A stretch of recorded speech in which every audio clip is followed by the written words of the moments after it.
Hello everyone, and welcome to the update video. It's been about 17 years, and we're officially finally doing it. This is just for context, for a refresher, or for people that are new, to see the original rough draft concept. The main idea of these concepts, well, they're color-coded. That depends on, of course, the density, incentivized and subsidized, for the developers to come in and redevelop and infill and fully develop these different main cores. The origination of that video, again, I highly recommend you watch it just for full context. But the main idea I had, and I still have, is striking a balance between extremist urbanistic ideas and NIMBYism. I think that there needs to be compromises and there needs to be a strong middle ground that, to me, is the utopian idea for true quality urbanism and increasing density. So one of these things, of course, is balancing out maintaining low density developments, including single family housing, because the extreme realms and minds in urbanism nowadays, which seems to be growing rapidly, especially here on the armchair urbanist side of things on YouTube, is people just want to see single family housing and zoning go away permanently. Just completely delete them from existence. Not even in suburbs would they be allowed to be done. And I have a huge problem with that because I believe personally that's well, obviously it's very extremist because you're not focusing on balance of supply and balance of options and choices. But it's exactly that. It's the freedom to choose which kind of environment and ecosystem and neighborhood you want to live in and which kind of housing you want to live in. People need an equal supply of choices. 50% roughly of obviously low density and single family, and 50% high density and medium density. And even the low density that is more than 2 stories, that is actually a duplex on through apartments and townhomes and everything else. Because obviously I think that both need to be incentivized and both need to be protected. And I think in this case, the ultimate idea and goal here is to stop sprawl and UGB, urban growth boundary expansion and purchases, because this is more than enough sprawl. You don't need to sprawl further. And if you increase these densities, then guess what? That's so much more housing development that there's never going to be another reason ever again to need or want to desire to expand your urban growth boundary and go further into sprawling into rural and farmland. But this is the ring concept that I talked about in, again, that video that I keep referencing. That is the original video for this. This is an update to.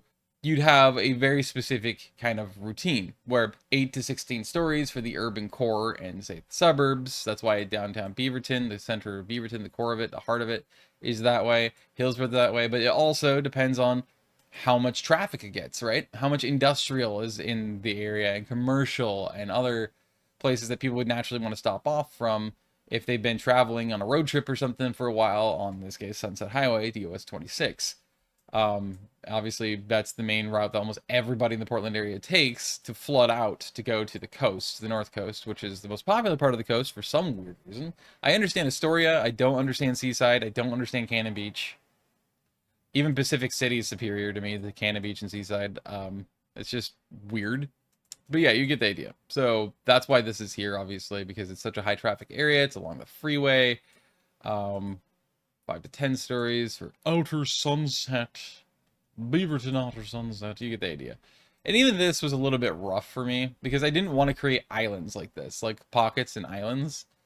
But you almost kind of have to. That's the problem, is that you get really annoyed by it.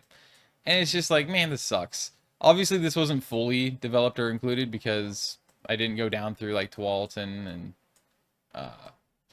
Lake Oswego, obviously, Westland, Oregon City.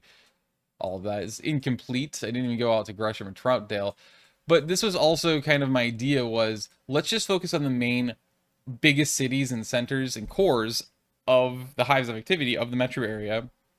For the pickier people who are like, no, you should only do the true main arterials and cores and just stick to that, because That's obviously, and I agree with the sentiment for those that would say this, is that's much more realistic. It absolutely is, especially if you want to get a good start on it. This is a better concept because of the fact that it gives a much clearer, more simplified look and outlook and understanding in image basically in people's minds of, okay, so this is what you're talking about and this is the idea, and they can grasp it easier. And because it's so simplified, they're like, okay, I like this. And it's not so sprawling and all over the place, that it's much more contained. And that means that it's going to be like much more likely to get a lot less harsh reactions and negativity towards it. And people might actually generally be more likely to support it in majority. So that's another thing you obviously have to consider, is logistics and psychology behind that kind of thing. So, obviously you still have the this is unclickable too, god fucking damn it. 18 to 16 stories, or 8 to 16 stories, as you can tell. Obviously this is the 15, or sorry, 30 plus stories, preferably 40. Obviously orange is the 15 to 30 stories. Oh, Vancouver's unclickable on this one too, weird. 6 to 12 stories obviously is purple, and then 5 to 10 is obviously the deep red. So, like, I did this for St. John's, as you can see. I gave them 5 to 13 stories. I don't know why it's still... I figured they would have fixed that by now. They had a big update, but didn't fix it. So this is the main base concept. Allow me to zoom out a bit, and you can get the fuller picture of what I'm getting at. So this is the basic ring concept, as you can tell. So, obviously, inner Portland is... Hello? Is the most logical and easy to grasp region, like up through to the Columbia Slough here, and then down through, because there you get the full ring concept, right? Oh, I forgot I also did Salem area too, and even Eugene. Let me take a look at those really quick, just to remind myself. So you can see I did it with the Salem Kaiser area too, 12 to 20 stories, which again, you can tell I'm trying to like scale it according to like how big the city is, how big the area is, how populous it is and everything. And obviously, you know, the size for purple and red at that point. The green is the new one, which is the main core, obviously. And then you also know the orange as well. So here's Eugene and Springfield, an example. 12 to 20 stories, obviously, for this side of the river. And then 15 to 30 stories is the orange for the main core of Eugene. And obviously Portland is 6 to 12. Or purple 6 to 12. So this actually is a true ring too. It's just that this part wasn't included. I figured that should probably stay as it is as well. I just think that this is really cool. You can include this, but I like this just as a general idea. I think that it makes a lot of sense. See, follows the main like highways and everything. I think it makes a lot of sense. I think this is really cool. You get to keep the rest of this area in, you know, in a lower density format, and I just think this scale, if you look at the scale of the area, it matches extremely well to the development patterns of the areas. Malone Sweetfield. You got Coburg there, obviously. And so I just think that, like, if you look at the scaling wise, that's the perfect amount of this area to do that with. Because of the fact that I'm going to show you the LA complex right now, the LA metro area at the moment, just as a quick example, and then I'll go to She-Town. But this is like very broken in the sense that this isn't even close to scratching the surface of the whole LA, San Diego, San Bernardino metroplex megapolis, because to me they are one giant city. So yeah, it's very much like just not even scratching the surface so far. But as you can tell, this is still a ring concept, right? And it's a little more complicated because you have LAX and you have a bunch of other active airports. Long Beach, I know they decommissioned commercial flights out of Long Beach. I don't know if they completely got rid of the airport. They got rid of an airport somewhere down here.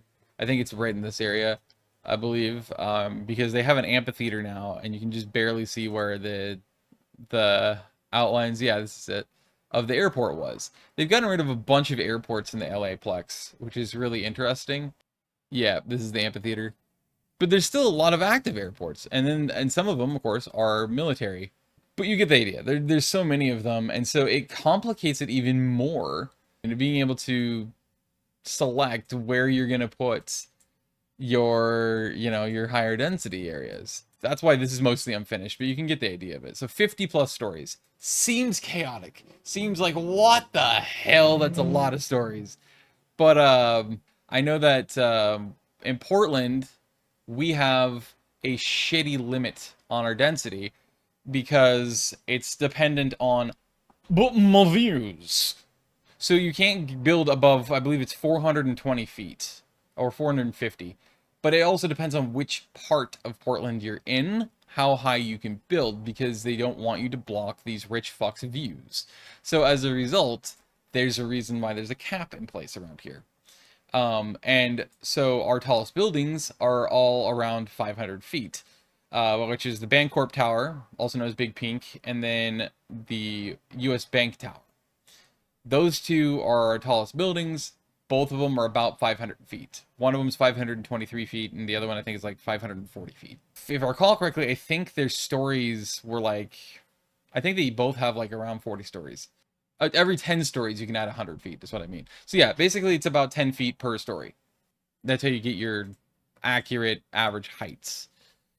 And it's universal across the country, I've noticed. And the years that I've actually looked at that kind of stuff. So yeah, 30 plus stories with incentives to be 35 to 40 stories. And then obviously you have 15 to 30 stories in the orange. I don't even think I've completed the She-Town complex yet, but this is what I have gotten to thus far. So as you can see, here's Midway, Chicago Midway, and then obviously here's O'Hare. And so it's 8 to 16 stories for the purples, 15 to 30 stories for the orange, as we all know, 30 plus stories for the blue, as we all know, and then purple, of course, 50 plus stories. So you can see how it's a ring. Again, so this is again, I know it's self-explanatory to say ring, but this is the ring concept that I have. So this is the ultimate idea I had, or even originally. I just didn't show it in that first part that I even showed again here in the beginning of this video. So as you can tell, this is the basic idea. And you even see it in scale of bigger and bigger cities and metropolitan areas versus smaller and smaller. This is the smallest one I did it on, which is of course the Salem-Keizer area. But really, again, this video could go on for eternity because of all the different nuance and all the different details of exactly how and why it is necessary to make sure that we cover all of our bases, future-proof, get ahead of the curve, and make sure that we do logical, good, sensible, proper urbanism.